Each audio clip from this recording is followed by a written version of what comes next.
Hi, I'm Sam. And I'm Kathleen.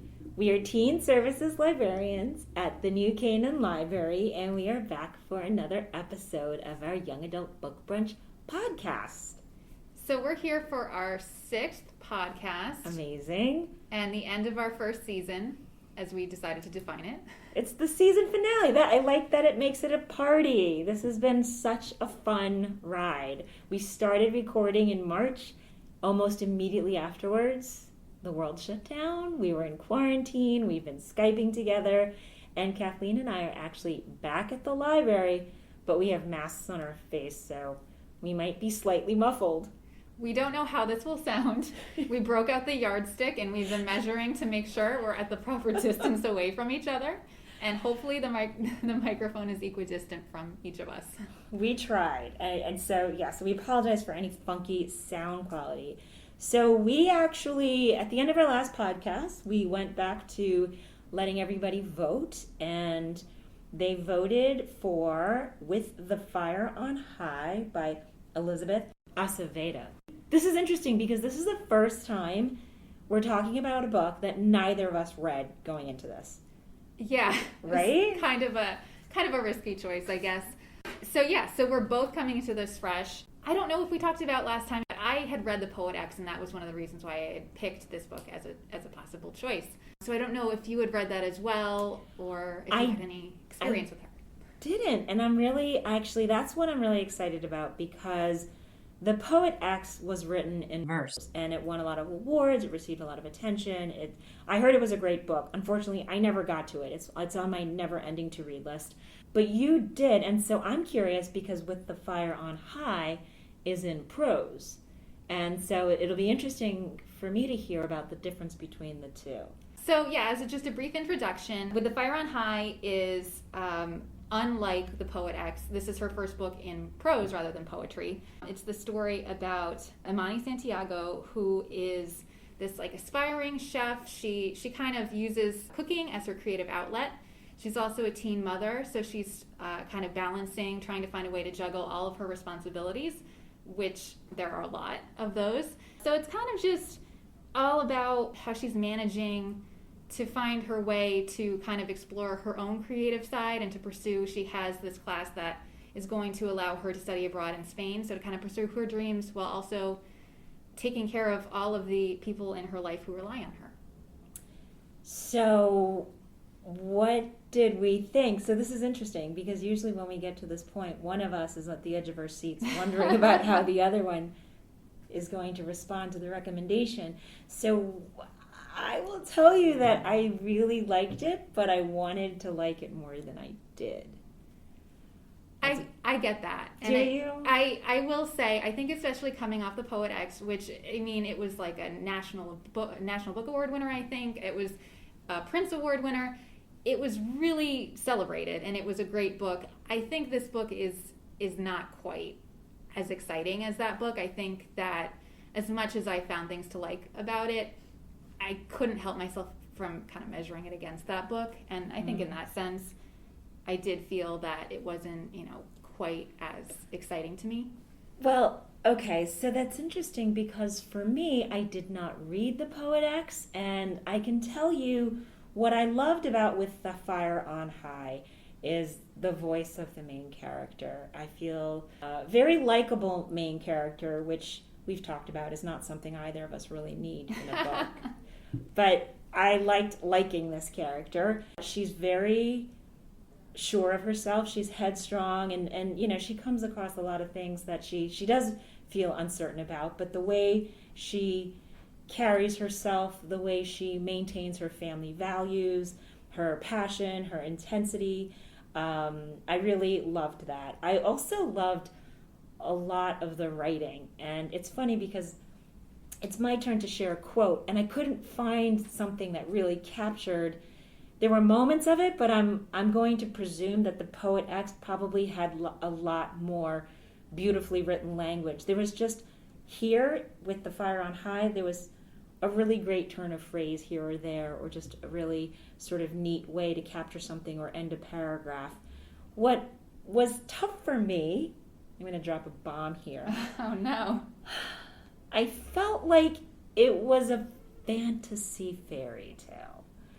There, I said it. I just, for someone who's a single mom living with a single grandparent, and their struggles in that very real, very tough situation didn't ring true to me as a mother, remembering what it's like to have a 2-year-old, knowing that bone exhausted feeling. And she's a full-time student, and she manages to have time to do a lot of things I find really unrealistic. I can't imagine being a single mom, working part-time, going to school full-time, and then deciding to make this elaborate dessert at what must be presumably 8 p.m. In between your advanced English class and whatnot. And the other part that seemed unrealistic to me, this is going to be tough. I've been in the food industry for so long. A lot of that seemed very... It reminds me of a lot of people who go into the food industry who expect it to be this incredible self-expression, opportunity. It's a lot of heavy drudgery. The fact that a chef owner would let her execute the dinner special sight unseen, like there's just so much of it. And then she doesn't have enough money for something, and magically for the first time in her life her aunt sends her $300. And when her grandmother decides she wants to continue her own life and get married, magically, do we not mention we're going to spoil the book? We spoil every time. If you've heard any of our podcasts before, you should be aware at this point. If you haven't, I'm sorry. I agree. It's on you. If you've been listening along, if you don't know by now, you should. But yes, so a very belated spoiler warning. We always pick everything apart. So part of this disappointing fairy tale vibe to this very realistic fiction premise is all of the things that magically work out at the end, right? And her father, who's been absent for 17 years and who's been too lost and conflicted, has decided to finally come home and be her father. I loved the voice. I loved the way she wrote, like someone who really knew what it's like to be in that kind of a neighborhood. I spent many years in Philadelphia. It was a bit of a love story to Philadelphia, which I loved. But yeah, it was a little too cleaned up for me. That makes a lot of sense, and I think maybe that does tie into my own misgivings about it, which is I want good things to happen to Amani, so I think I'm happy when they do. But at the same time, even like the romance with Malachi, I'm like, oh, he's just the nicest guy ever, that's convenient. Just things like that, you know, raising enough money to get to this school trip, things like that, they work out very conveniently, and that tension never really goes anywhere. It's just kind of like a nice story, but maybe I don't like nice stories well enough. I always want just a little bit more. I agree. There wasn't enough of a... To be fair, the last 3 or 4 books we've read led us completely traumatized. So this is probably... I mean, there's a place for this, a little bit more lighthearted beach read. But I don't really want my story about a single mom that's African American and Afro-Latina to be so, I don't know, prettied up. And it's so funny because beauty and appearances are such a huge part of this story. There's this one character, Pretty Leslie, who's awful, but you know, it's sort of a dig at this person who wears makeup and has long nails, but she's really not so nice. And then there's this one chapter where they call her Ugly Leslie, where she gets really drunk so they finally make enough money to go to Spain, and Leslie has always had sort of something for Malachi, and eventually she gets so drunk and she throws up and embarrasses herself, and Amani gets her home safely and everything. And so there is a lot of friendship and things not being what they seem and appearances. And so she feels maybe she's judged Leslie too harshly because they finally have like a real heart-to-heart. And she judges Malachi maybe, and then realizes that he's lost his younger brother to gun violence. I don't know. I'm going to go on a little bit of a tangent here. I'd really love to read these own voice stories, either one or the other. I'd actually really like the fairy tale. I would love to read about the single mom that is actually a magical dragon slayer at night. Or I'd like to read about the truth of it. But this in-between space made me uncomfortable. I think one of the things, and I know you said you didn't read it, and I don't want to go too spoilery, but with the Poet X's, I think she does go to those darker places.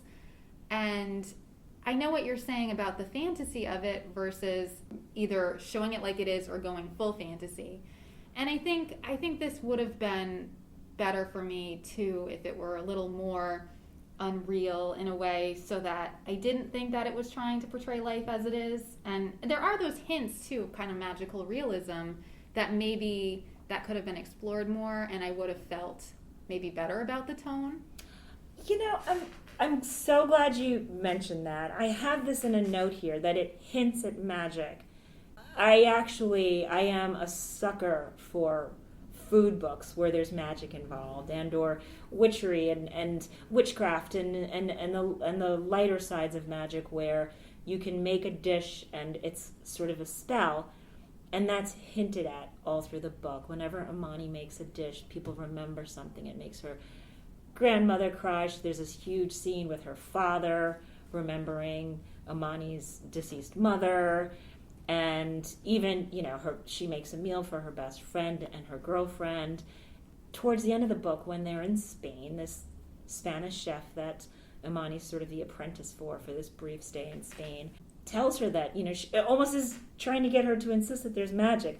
But then that's it. That really that never goes anywhere in the book. It never becomes anything more. Without the magic or without a realistic look at poverty or being a single mother or just the struggles of being in school as a mother and working, I don't think the love interest is very realistically written given the situation she's in. I think it starts to feel, I don't know, like an after-school special where it's not like something doesn't really hit me at home and say, wow, or, oh, this is powerful. It's fabulous writing. I don't want to be in a position where I'm criticizing an author like this, but she writes so beautifully, and I will continue to follow her, and I will read The Poet X after this, because especially since you think so highly of it. As a food person, I think it had to maybe even work harder for me than it did. Well, that's interesting, because I wondered if it would be an easier sell or a harder sell for you. Because, yeah, in some ways, I think this book was made for you. I mean, because it's not only the food, it's the Philadelphia. Like, there are a lot of elements. That's so true. But you have to be very careful when you play with something that's so near and dear to someone's heart. The Philadelphia part, I loved. I felt there. I remember the streets and the neighborhoods, the water ice, the Schuylkill, and everything. I was so there with Philadelphia. But being in a professional kitchen or even the culinary class, she really kind of gets that right. A lot of her recipes too, it didn't make it all the way there for me with the food. I feel like we need to balance this with some more positive things. I totally agree. Because the funny thing is, it wasn't a book that I disliked by any means. It was just a book that I wanted to like so much more. And so then sort of the things that I wished could have been a little bit more, those are the things that I feel like I bring up. But there were so many nice things. I loved the friendships, and I really thought that was well done. I loved how supportive Angelica was and vice versa to Amani. It was just... I thought that was a really nice, well-done element. And just the idea of creativity through food. I know you're saying that that's part of the fantasy, but I think it is kind of a nice way to show just these different ways that people can express themselves creatively. And of course, she has just this natural affinity for cooking and making things with food. I love how she writes about the relationship of food to other people. That is done beautifully. I'm not saying I dislike the story. I think I just wanted it to be more. But to give the writer credit, I read through it. I was engaged. It was interesting the whole time. The characters are awesome. I really loved the grandmother. The central character was just I understand why you would say that you just want really nice things to happen to her. You want it to work out for her. We'd both be crying right now if it didn't work out for her. That's 100% true. I like the way the book gave you a lot of little nuggets of things to think about. What did you think about when they went to see the tomb of Christopher Columbus and how she touches on colonizers and her father, sort of this grassroots organizer in Puerto Rico? What did you think of all of that? Yeah, I thought that was a nice touch. I mean, I think all these questions around identity that come up throughout the book are really well explored and fascinating. And I think maybe she's talking to Malachi in that scene and kind of explaining to him, because that's not his life experience. Well, what does this mean to her? Because she's Puerto Rican, he's not. So he's not really seeing Columbus in that light necessarily. And then just the idea that, so her father lives in Puerto Rico still. He's not living with her and her grandmother, but he's still a presence in her life. And I thought it was kind of interesting too, kind of like a poetic touch that his name is Julio and he only visits in July. Right, yeah. But like the summer breeze. Yeah. Comes in and out of her life. So, I mean, you can tell she's a poet because there are just all these poetic touches. And just the idea, too, that her mother actually died in childbirth, I think. So she doesn't have that connection with her. Her mom's African American, and so her aunt is like her only relative, I think, that she has any contact with. And seeing those emails with her, I thought was very nice to kind of develop that relationship and try to find some kind of connection with her mom. I loved the letters. I feel bad. I feel like I have to make reparations for being so negative. I'm very opinionated. I loved those letters. I did enjoy the way she was connecting to her mom, and that she was not just getting recipes, but trying to add her own spin on them. It wasn't all. I did connect to a lot of the food. It was just hard for me to read about professional kitchens and things that were happening that I know could in 100 years could ever happen. But I loved the recipes throughout the book. I like how the author split the book into parts, and each one had a recipe. And throughout the book, you get such a close connection to Imani because of the way she thinks and of the way she even writes her recipes, where I think like something is baked for if you play Cardi B songs 3 times. There's no measurement. And that's, I think, very honest and truthful. I've been trying to capture my mom's recipes, and it's really difficult because she'll be similarly vague about quantities and time and mixing. And so that was really lovely. Another character I loved was the culinary arts teacher at the high school. He's so great, and I love the little conflict of how Imani wants to be creative and artistic and add little surprising ingredients to things, and he's from the school of perfection and make it perfect 100 times, and technique and discipline, and so they butt heads, and I really like how that story plays out between them. I wanted that chef in Spain to be a little bit more. She's sort of this voice of, let's tap into this magic you have, and that never really happens. In her garden with all of these beautiful herbs, and it starts to really feel like maybe we're going to talk about magic here, but she's just sort of there as like a muse or like a fairy godmother in some ways, to just tell her to trust herself and keep adding crazy ingredients to things, while her culinary arts teacher's like, somebody could be allergic and die. Yeah. So that was really neat. I did like that part of it. I think there were just a ton of ideas, and some of them fit together really well, and some I don't think were explored as much as I would have liked. Right. But there was a lot to like about it, and there was a lot to dig into. So I think it was a great book to discuss. I agree. Yes. So I bet we have a lot of listeners who like happy endings, who actually like everything put away neatly at the end, and I think that's what happens here. It's a nice shift, because the last few books we've read have either been an open ending, which I'm still not fully recovered from, or an ending that's really emotionally difficult. And this one, it's uplifting, and I think we can all use that right now. So I don't mean to be, I don't know, maybe it's a mood I'm in. We've been talking about this heat wave. We're back at the library. It's definitely strange times, but I did like this book. I would recommend this book to a lot of kids, and I think maybe for me, it does not get its hands as dirty as I would like it to in the kitchen. What I'm hearing is we have too much darkness, and really, if you like nice books where nice people have nice things happening to them, this is a great book for you. This is why we can't read nice things. Okay, so I do have a quote I would like to share. The writing is really beautiful, and so I struggled to find a quote because I wanted to find something that made you put the book down and go, wow, but I didn't really have that moment.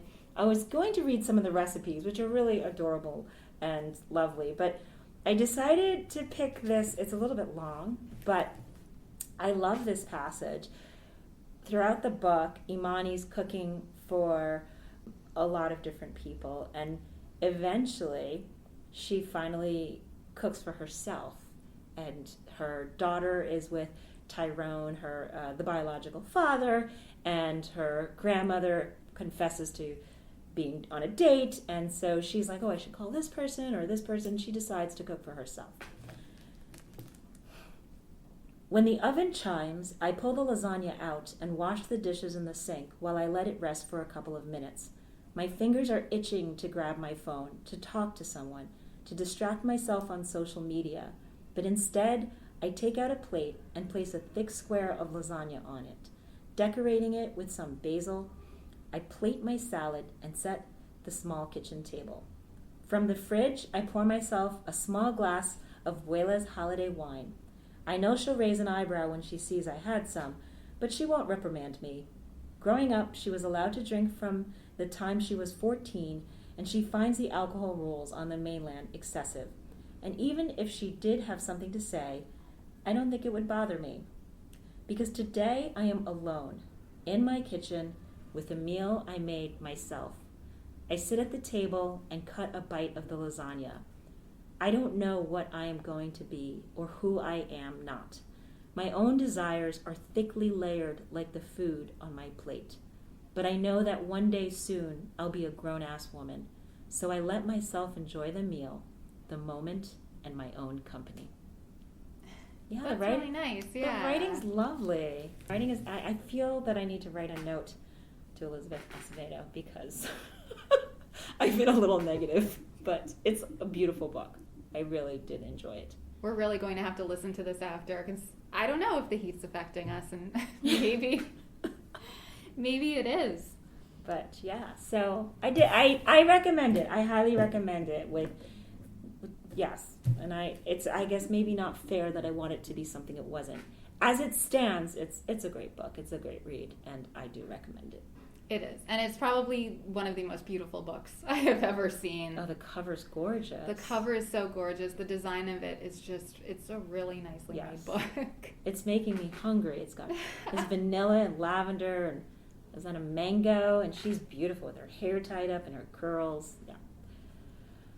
Okay, so do you have read-alike recos for us? So I have a few read-alikes. So one of the things that I was thinking about when I was reading this book is, I don't know if this is really a common concept or if this is like only a YA librarian concept. So I'll kind of explain it for our listeners. But this idea of like quiet YA.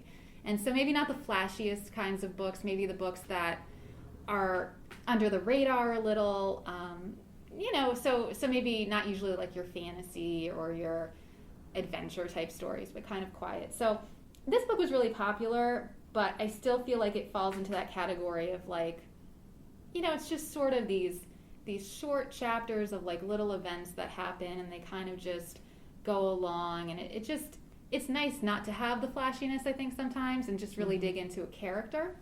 Yeah. So one of the books that it made me think of, which I think is kind of another quiet YA book, is a book called Piecing Me Together by Renee Watson. I think actually a lot of my books that I'm recommending are about girls who are aspiring to something. And so the girl in this book, she has this real passion for collage, which is the only book I've ever read that is about a girl with a passion for collage. So she's really into expressing herself creatively, and she goes to this school. She's kind of I think, stereotyped, I guess I would say, at this school. So it's kind of a book about microaggressions and how does she get people to see her for who she actually is rather than who they might think she is, while also kind of exploring her goals to be an artist. So that was one book that I thought of when I was reading this book. Obviously, Poet X, but I wasn't going to recommend another Elizabeth Acevedo. So I was also thinking of musicians, something similar to poetry, On the Come Up by Angie Thomas. It's about a girl who wants to be a rapper and just really driven. Angie Thomas, of course, wrote The Hate You Give, so this was her follow-up to that. And then finally, Like Water for Chocolate by Lara Esquivel, which is an adult book, but is one of those food as magic type books. It's one of my favorite books of all time. Is it? I love Like Water for Chocolate. Although I read it almost, like, it's an old book. I want to say I read it nearly 15 years ago or something like that. So I'm really curious, maybe even more. So I'm curious if I reread it, if I would like it as much, or if I've just become curmudgeon-y in my old age. I think we both might be curmudgeons. That's really what I'm learning. But yeah, tell us about Like Water for Chocolate. I love it. I just love that book. So I think there were maybe kinds of hints of this and With the Fire on High, where it's sort of like your cooking is infused with your emotions, that sort of concept. I actually haven't read it. I've just seen the movie. Oh my gosh. Terrible. So we forgive you. So I hear it's a little steamy, so I just want to throw that out there. Okay, well, may I? I'm going to jump in here. So what I love about Like Water for Chocolate, it's similar to With the Fire on High, is that each chapter starts with a recipe, but that is, it's the writer here, Esquivel, adheres to that a lot more, and so every single chapter, I believe, is a recipe. And you can't imagine how that recipe is going to play out and until it does. So whereas with the Fire on High, there's sort of a recipe as a reflection point. In Like Water for Chocolate, the recipe happens in the book. It's part of the story. And each one is fascinating. I can never get out of my mind this one scene where someone is given roses and she hugs it and she's upset. And she ends up bleeding because of the roses sort of pierce her skin. And so she plucks the roses and she makes something with it. And everybody at the table is besides themselves with emotions and weeping. But it's a love story. I believe she's the youngest daughter in a family. And the tradition is that she's not allowed to marry because she must take care of her mom, possibly her father, I don't remember.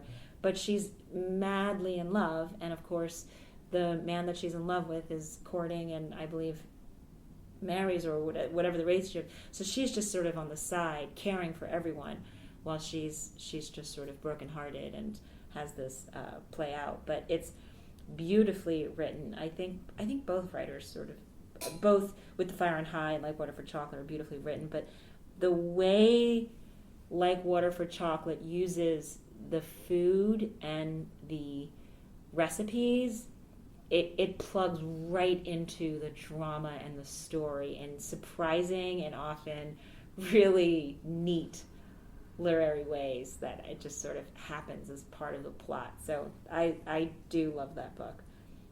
I don't think it gets that steamy. I think towards the very end, but I don't want to give the story away. I think if you've been with us for a lot of this, you're ready for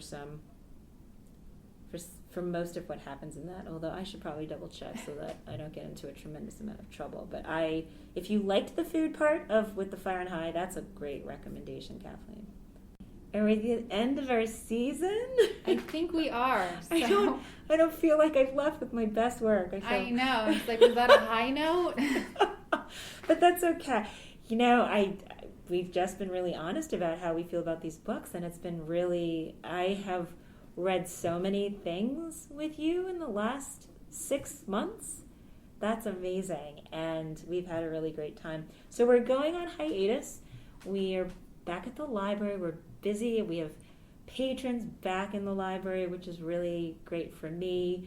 We're going through phases of opening, and we're at the edge of our seats hoping that the kids are going back to school and everybody manages to attend school safely. So we're going to take a little hiatus for everyone to catch their breath.